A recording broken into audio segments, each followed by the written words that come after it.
internauta, então novamente aqui eu, Fred João e João Carlos Baldan com vocês aqui no programa Além de Agulhas. Hoje falar um pouco sobre acupuntura para crianças, né, Baldan? Porque muita gente pergunta pra gente, pô, mas como é que funciona isso para criança?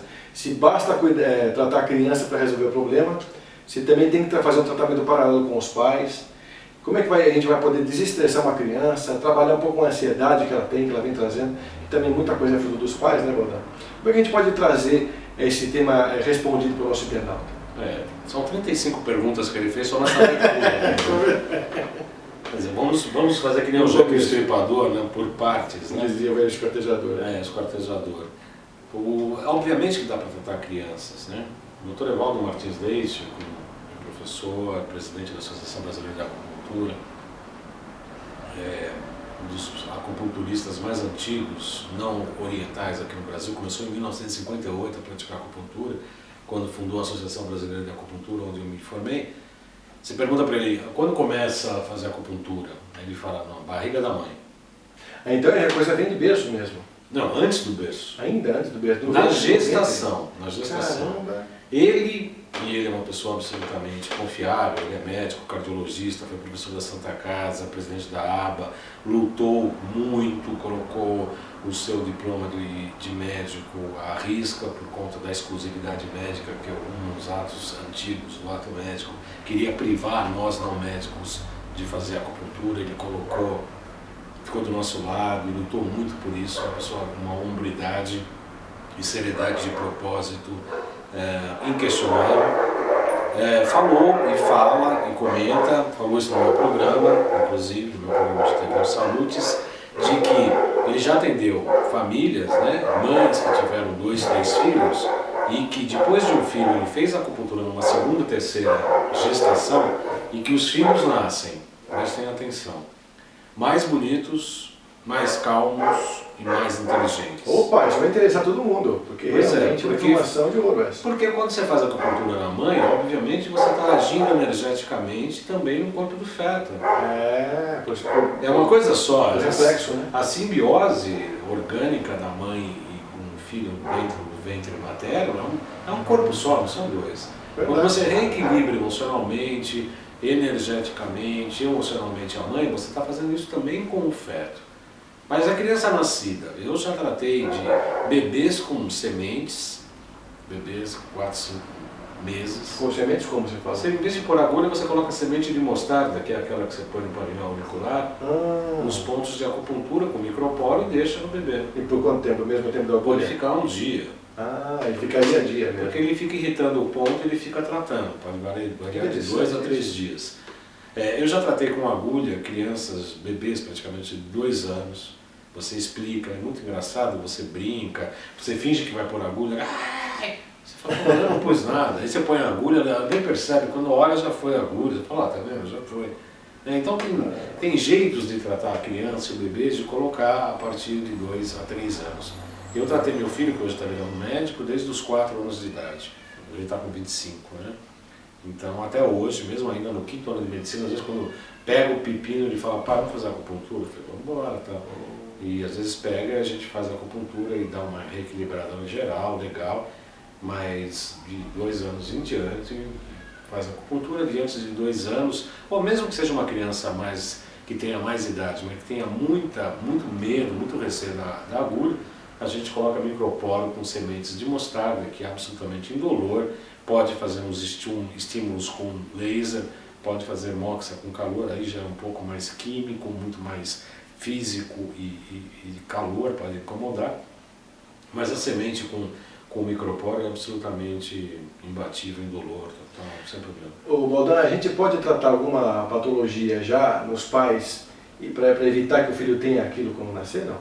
Olha, depende da questão genética, né? Os genes até há pouco tempo a ciência falava que não mudavam. Hoje se admite que os genes e a genética podem ser modificados. É muito variável, é difícil você falar, é possível modificar por acupuntura, uma questão genética de muito antigo, tá? Muito difícil. Não dá para falar, cada caso é um caso. Eu já tratei de pacientes com síndrome de Asperger, que tem um autismo um pouco mais leve, e tinha que tratar os pais também, uma das questões era essa. Mas na verdade todas as patologias das crianças normalmente retratam Um pouco um distúrbio das relações, inclusive, dos pais. Meu filho brinca muito, ele está fazendo agora uma residência, entre aspas, ele está no 5º ano, mas ele está fazendo um treinamento em pediatria. Ele falou: pai, eu não tenho paciência porque as mães são muito chatas. E ele tem razão. Então Ele tem razão. Os filhos refletem os relacionamentos dos pais.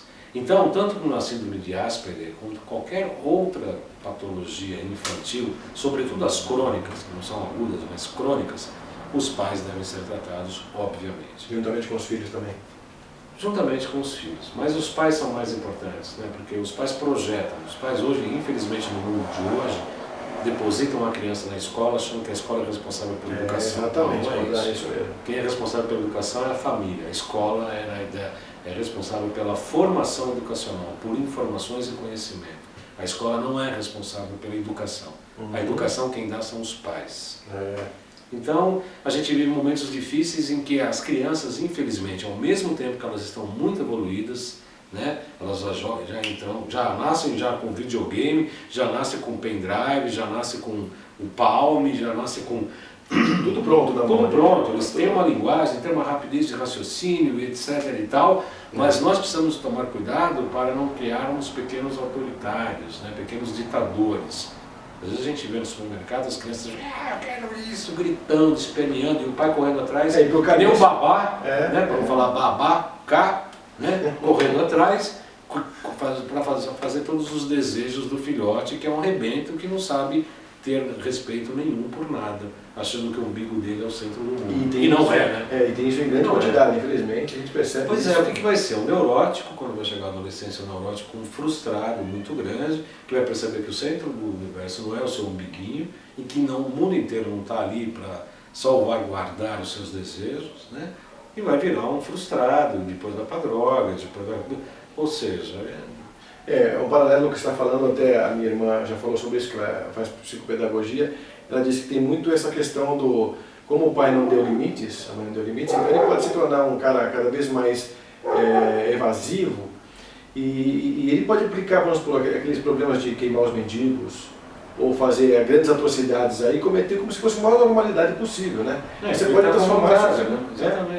transformar seu filho num assassino, num grande psicopata em pouco tempo. Se você não dá um limite para ele, porque ele tem que ser frustrado, né?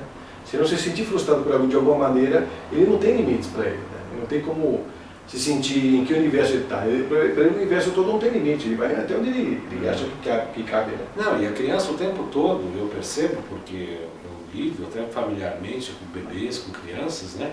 Ela está todo o tempo pedindo limite. A pessoa que vai lá e coloca o limite, ela respeita, e é tão fácil colocar o limite, né?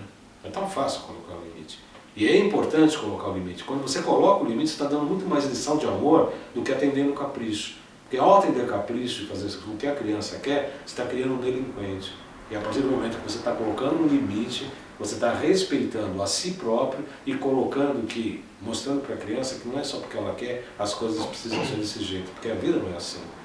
Você só está adiando uma frustração. E quando chegar na adolescência, essa frustração fica muito maior. E aí as patologias advindas disso são muito mais graves e muito mais difíceis de tratar. Por isso que é preciso tratar os pais.